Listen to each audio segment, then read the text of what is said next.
Kampala, Uganda, Africa.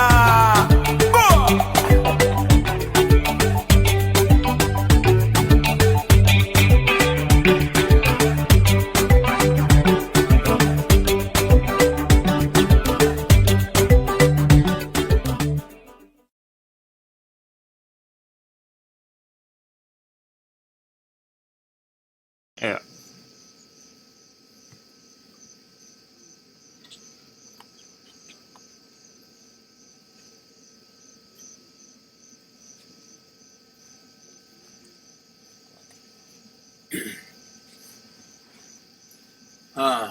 Fellow Ugandans, fellow citizens, I greet you in the name of the Almighty God, and I thank all of you, wherever you are, whether you are in Uganda or you are in the diaspora, whether you are in the towns or you are in the rural areas. I salute you and I thank you for working so hard to ensure that you play your part in building a better country, a better Uganda, even amidst the prevailing difficulties. Thank you very much, fellow citizens.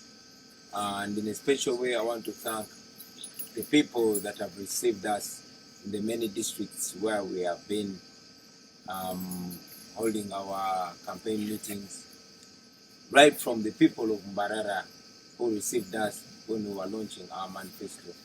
We thank you very much. To the great people of Bankole, mwebale mnonga, mwebale barambanje, mwebale mnonga. To the people of West Nile, Awadifo. To the great people of Lango, Afoyo Matiek. To the people of Busoga, mwebale ino, mwebale bakagwa, mwebale ino, mwebale idara. To our brothers in Acholi land, Afoyo Bear. To the people of Teso, Yalama Noi. To our brothers in Karamoja, Alakara Noi. To our brothers in Bugishu, Manyara Navi, Manyara. To our brothers in Bukedi and all these other areas, Mwebale Muno. Thank you very much. We salute you. We had gone to different districts in different sub-regions. Of course, before the Uganda police and military rudely interrupted our program. To this end, I send special greetings to the people of Luuka who were arrested from Luuka. But we salute to the people of Luuka for the welcome. We send this message to the people of the people of Kamuli, the people of Mpiji, the people of Masaka, Liantonde, Chiruhura, Mbarara, Isinjiro, Ntungamo, and Rukonjiri districts. We were not able to meet you because of the violent and illegal arrests that you saw, that were, of course, imposed to us by the state. But we had even been earlier blocked from accessing Kitgum and accessing Sironko and Bujiri. We were not able to go there. I am persuaded, although, that Mr. Museveni was blocking us from seeing these people because he knows the kind of mess that he has created in these places. So he cannot stand us going there to tell them the truth. I am persuaded that he knows that when we go there, we will just show them the mess, which I'm sure they've been seeing for a long time. You notice Museveni stopped me from carrying on our my nationwide music shows because he knew that through music we were showing people the obvious, we were opening people's eyes. And indeed, he stopped me and the team from going around the country to carry on our consultations because he knew he does not want us to communicate, because the more we interact is the more people's eyes get opened. But too bad for him, the people are already fully alert. They already understand what's going on in their country. So I salute all efforts, all friends in the struggle that have played their part to ensure that our people are fully awake, because we all see that people are fully awake. Our fellow citizens, while President Museveni and his surrogates are going around holding rallies, holding processions, they are beating us, torturing us, killing people, and throwing us in prisons for doing the same. He knows that even when he was encouraged to postpone the election, he was looking at this COVID-19 pandemic as an opportunity to rig the election, to play his usual game. But again, he realized that not even the pandemic can stop the people from coming out, and that's exactly what happened. Now, having seen that he has no other option, he resorted to his usual brute force, unleashing terror to the innocent citizens, and that's exactly what was happening. He arrested me and many other comrades and dropped us in Narufenya. Why? Because he had no other options. Museveni did not want us to speak to the people of Luuka, because he knew we were going to tell them that more than 79% of the people of Luuka live on Tadoba, Butadoba, or Paraffin. More than 79% of the people of Luuka, with the great resorts that is in Busoga. He knew that we were going to tell them that more than 87% of the people of Luuka rely on firewood for survival. He knew that I was going to tell the people of Luuka that only a quarter, 25% of the people of Luuka have permanent houses. A quarter of the population. He knew that. That's why he stopped us. I mean, by the way, in a special way, abantu ba Luuka mbalamusa kuino gwali mu kisagwa amani okwira kwe wifwe lwaki Luuka ndetayo wifwe nze baba wange nga tanafwa yankoba nti omu ku badada bange mudi 18 something yaliwo Luuka era bamuziika Luuka, baali bamweta Bwagu. Era ndikwida kufunayo olunaku lulala nje Luuka eyo kumalanga wiiki ndala nonye ku barelative bange ab'omu Luuka, nkidi nti abalala bakaliyo aye abandi basenguka era bajayiganga, era ndidi nti abakaire b'omwiganga baidi omukaire bali beta Bwagu Sekayi yali mudingwino awo mwiganga, yafa mu myaka ja 1950s baba we yankoba. Oyo mukaire we dada wange baba oyatola ku erina lya Sekayi nali wa mutabani wange beta Solomon Kampala Sekayi, erina lyali lya dada wange bali bamweta Bwagu Sekayi, yali mudingu weiganga. Kale no bobona oti abantu bebusoga banenda ino ayenze nambenda ino eyo tinsobi baba ze ndi webusoga ndi mwana wa Luuka. So I salute you, my brothers and sisters. I knew Museveni would not allow me to come and tell you these things face to face, because he has survived by dividing us along tribal lines, along religious lines. But now he sees a generation that's so connected, as if this connection was made in heaven. So he's so scared about us coming together. Museveni did not want me to step in Buyende, because I would have told the people in Buyende that despite paying a lot of taxes, over 70% of them have no access to drinking water. I would have told them that. I would have told them that over 90% of the people in Buyende aged above 15 years, they only have senior 4 as a maximum level of education. He didn't want me to tell them that. He didn't want me to say that over 4,900 households in Buyende lack toilets, and over 93% don't live in decent houses. He's scared of that.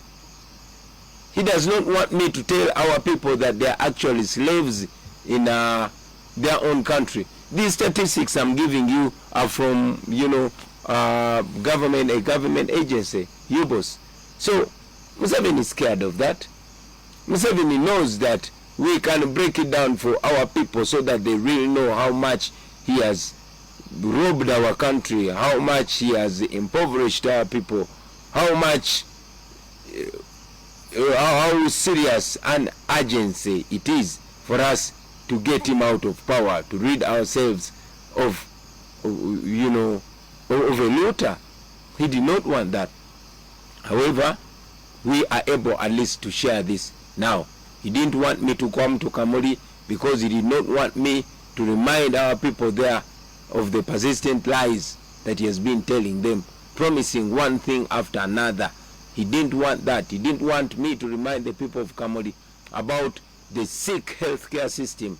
He didn't want me to remind the people of Busoga of how much he has killed their education.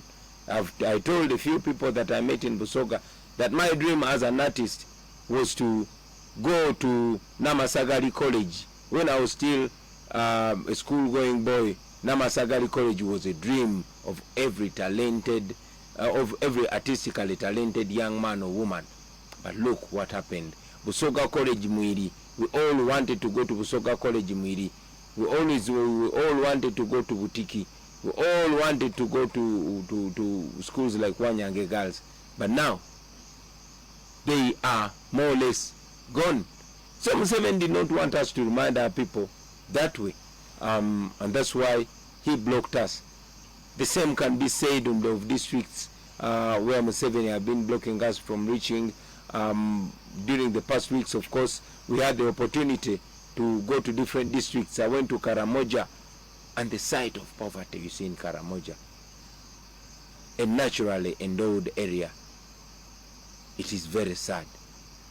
I met some people, some young children, evidently malnourished, as if we are, parading them for the journalists to come and take pictures. But the sad irony was that besides these malnourished children, there were still hungry-looking young men holding brand new AK-47s, being used to keep their people in poverty. That is the reality in Uganda. Hungry mothers, hungry fathers, miserable people. This and more is what was happening in places we go to. Hungry and mean-looking soldiers holding brand new weapons. But on their side, miserable children with no future to speak of. But it reminded me that that is how Museveni sees us. He sees us as his slaves. He sees us as people that are only supposed to be used as tools for him to milk our country. The people of Uganda will recall that in his inaugural speech in 1986, President Museveni branded leaders like himself today as, a pathetic spectacle. He said in 1986, and I quote, he said, "The Honorable Excellency, who is going to the United Nations in executive jets, but has a population at home of over 90% walking barefoot, is nothing but a pathetic spectacle." He said that, and now he's reminded of what he was saying. So, brothers and sisters, Museveni is doing this because he knows he has no way. He has to use violence now.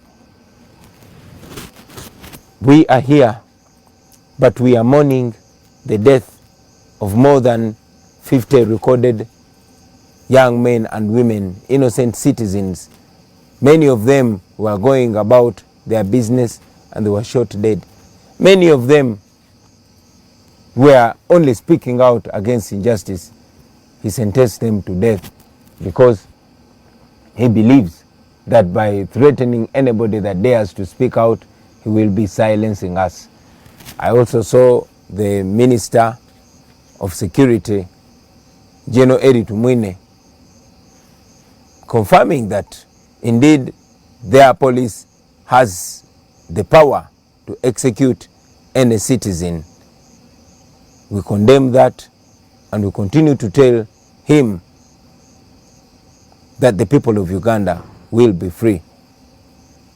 Of course, Museveni did not want me to go to Masaka or Chiruhura or Rukunjiri or Ntungamo because he's scared. He does not want people to show support. He has always been claiming that our support is only in the central region, only in urban areas, but I'm sure the truth was clear for everybody to see that indeed the people of Uganda from all corners, from north to the south, from the west to the east, all of them are yearning for change. All of them are ripe for change. You all notice that they've tried as much as possible to brand us as violent. And as I always reiterate to our comrades in the struggle, that we are non-violent and we don't intend to use violence whatsoever to achieve our desired goal. We don't believe in violence. We know the regime is trying as much as possible to brand us violent so they can, respond to us with violence. And sadly, these people that are being used to make violence to innocent citizens, they are equally miserable. I met an elderly man in Nebi who has been a police officer for a long time. He struggled as much as possible, selling even the land that his parents left to him to take his son through school. He has a son who wants to be a police officer. Of course, he studied economics, but after 4 years of graduation, he has not found a job. But this man, all through his career, all through the 40 years of him serving in police, he has been promoted only once. He has lived to witness the sons and daughters of those who are well known fly through the ranks past him. But now his son wants to join the police. Yes, after his bachelor's degree, he has not gotten a job. He's at crossroads seeking advice from me. And my advice to him was to vote, to come out and vote, because this cannot be fixed if we don't have a better leadership. This cannot be fixed if we don't have a leadership that considers, merit while promoting the men and women in uniform. Of course, so many other people that I met, the young nurses, there's even a nurse that was, fired for interpreting for me when I went to, where is this before? To Nebi. No, to Pakwach actually. I was in Pakwach. This nurse is going through trouble for translating words that are not inciting violence, for translating words that are only communicating a message of freedom. My fellow Ugandans, I only want to encourage you to be firm. I only want to encourage you to believe in change that is before our very eyes. We are going to the polls on January 14th. Although Museveni and his people are trying as much as possible to stamp it in our minds that we don't have a right to change our fortunes through a vote, although they've unleashed brute force trying to communicate to us that even when we vote him out, he has the capacity to rig the election. But I want to give you confidence, my brothers and sisters, that it is possible. We have seen more brutal dictators around us, but the power of the people has prevailed, and the people's voice has ultimately reigned supreme. So I want to give you confidence. I want to give you encouragement It is sad that we lost our people.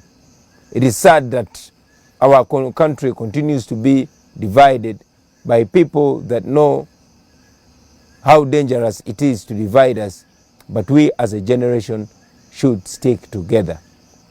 We as a people should remember that we are stronger together and we are more united than divided.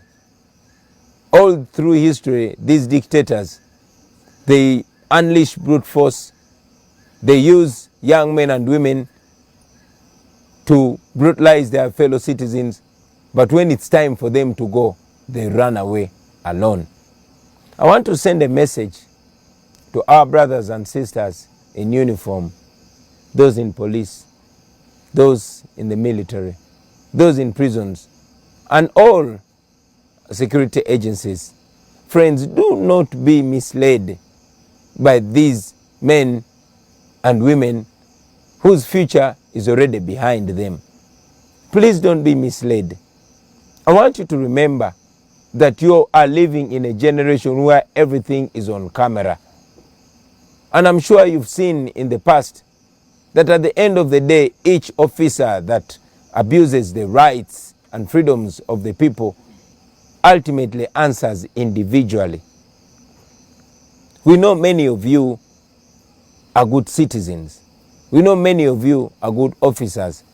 I've interacted with many of you, and indeed you have communicated to me that you don't like the orders that you are being given.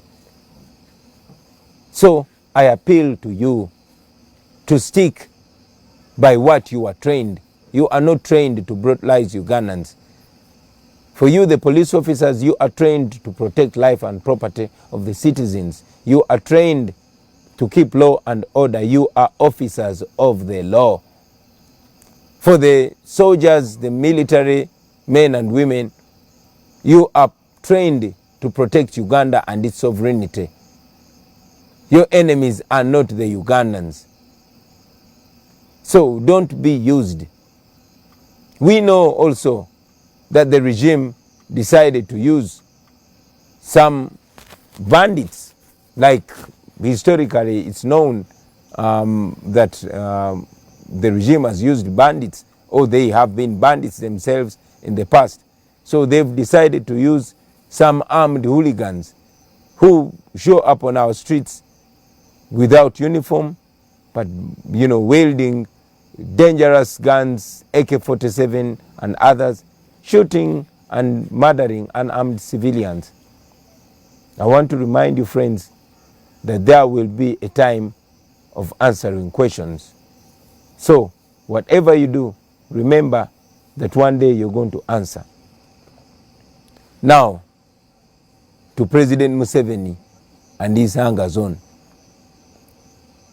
You have spoken the way I'm speaking in the past. Only that, very disappointingly, you don't want to be reminded of your words.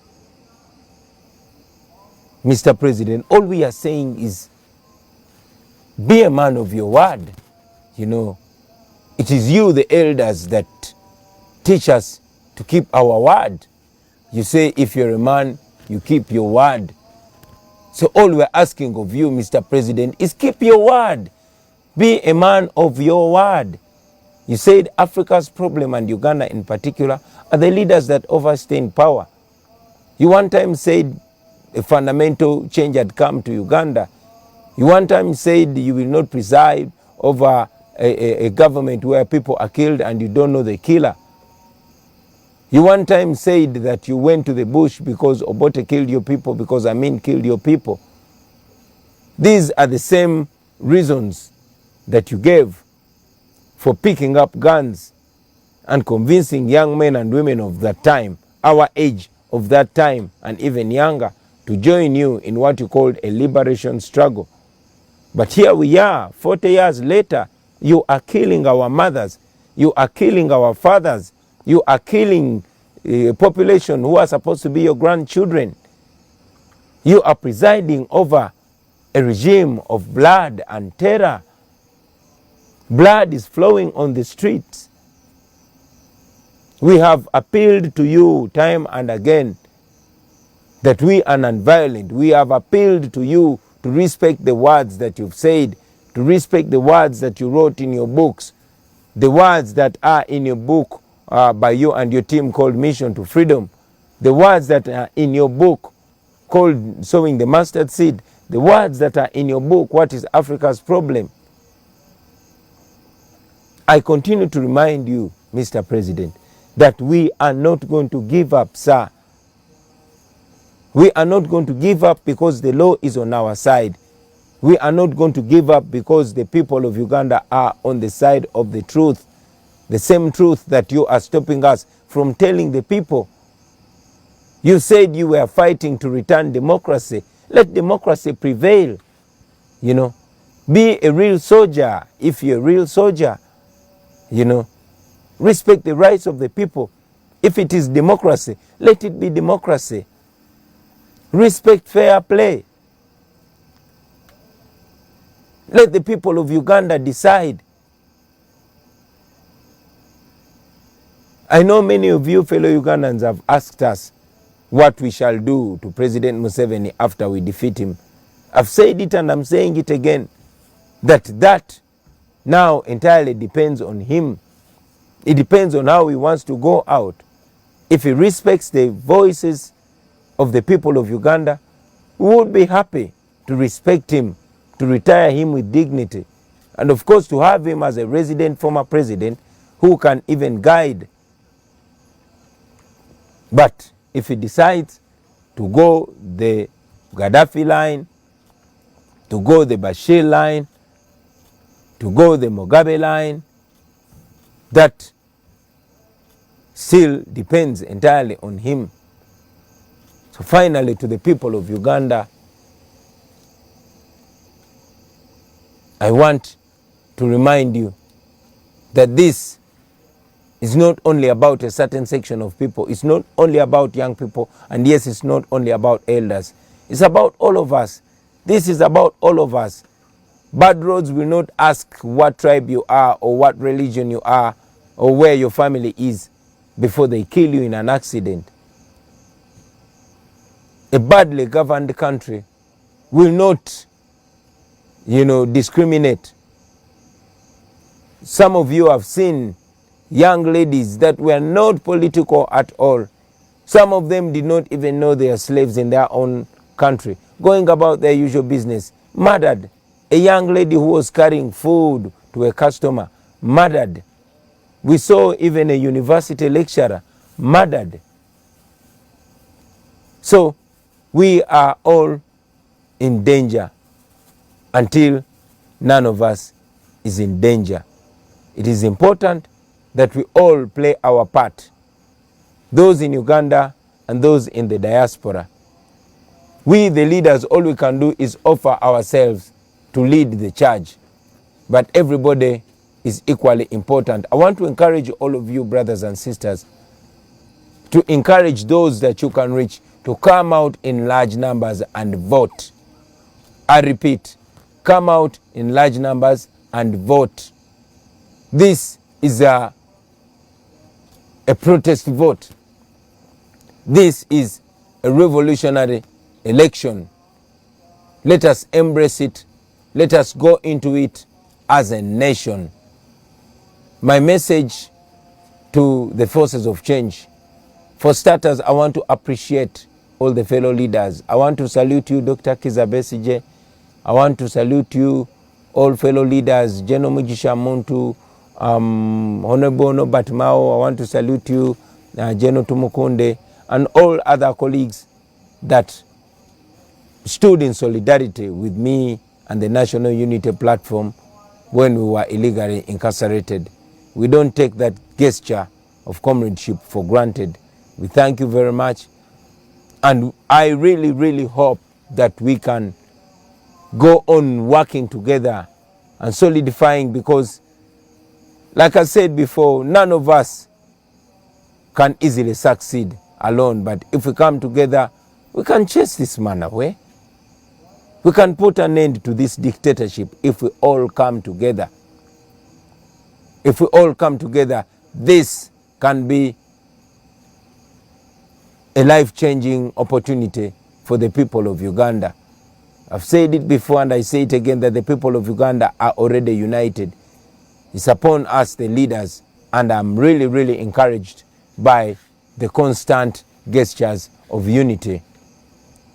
We have the opportunity, and if we maximize it, Museveni and his regime of blood and terror will be history. I thank all of you, ladies and gentlemen, for tuning in and listening to me. I want to inform the people of 𝐁𝐨𝐴𝐲𝐿, of 𝐶𝐈, of Fort Portal, that we shall be with you tomorrow. And all areas where we've not come yet, we shall be coming there. The people of Busoga, the people of Sironko, the people of Kitgum, where we've not been able to reach, we are making efforts to adjust our program to ensure that we come there physically, so that we share these facts physically, so that we share these truths physically. I know the regime will try as much as possible to block us. I know they'll try as much as possible to ensure that we don't reach you with the message of freedom. So in the meantime, before we come to you, I want to request all the leaders, wherever you are, to ensure that you send this message out there. Abaryomu ankole message mujongereyo, abaana ba Busoga message mujongereyo, mwena abali mu bitundu bya Uganda ebyenjawulo message eyo mujongereyo baganda bange. Obudde tulina butono ate nga tulina okutuukiriza ekirooto ky'abaana Uganda ekyokubeera free mu nsi yaabwe. So njagala obbasaba mwena obubaka buno mubwongereyo, temukitulekera, because it's not about us alone, it's about all of us as a nation. Obubaka mubwongereyo, abantu mbajjemu okutya.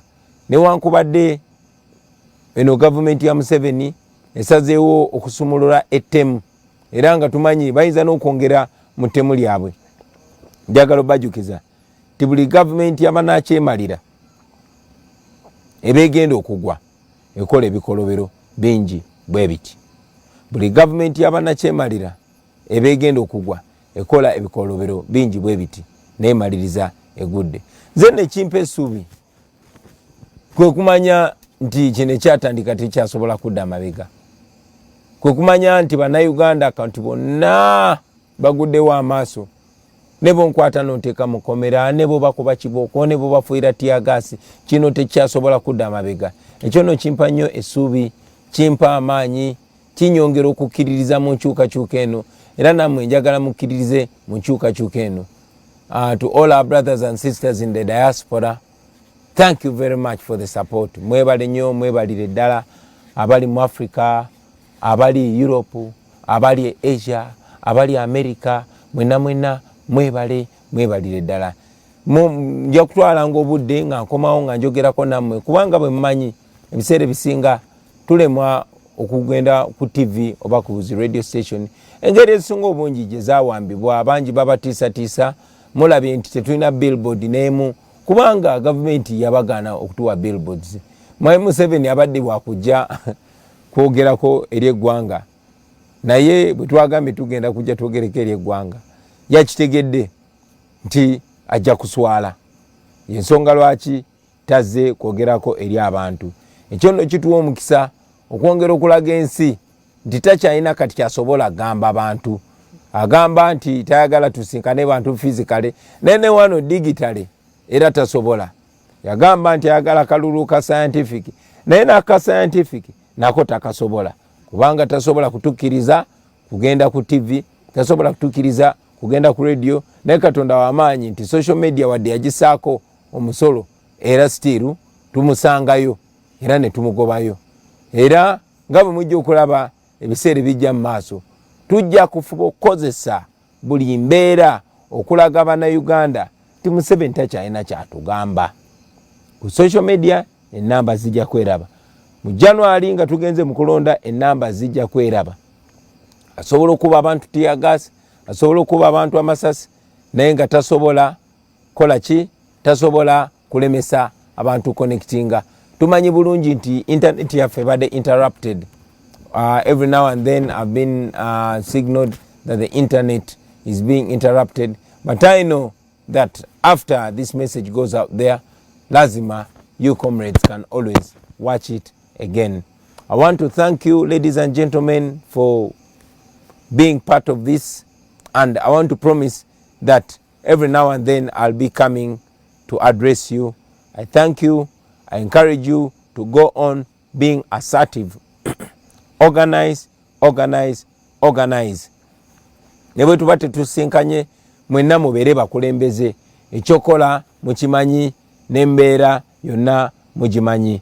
Njagala kusanya okwebaza bonna bonna abeebeereddemu mu ngeri ez'enjawulo. Mwebale nnyo, mwebalire ddala. Bano abasajja tubasobola, naddala nga tukwataganye, naddala nga tweteeseteese. Tugende maaso n'okunoonya akalulu, mufube okulaba nga mutuuka buli wamu baganda bange. Don't leave this only to the politicians. Communicate with everybody. This is about all of us, whether you are teacher or doctor or farmer or taxi driver or student, wherever you are, whoever you reach, the issue should be a mission to freedom. Our issue should be mission to freedom. I thank you, ladies and gentlemen, for God and my country.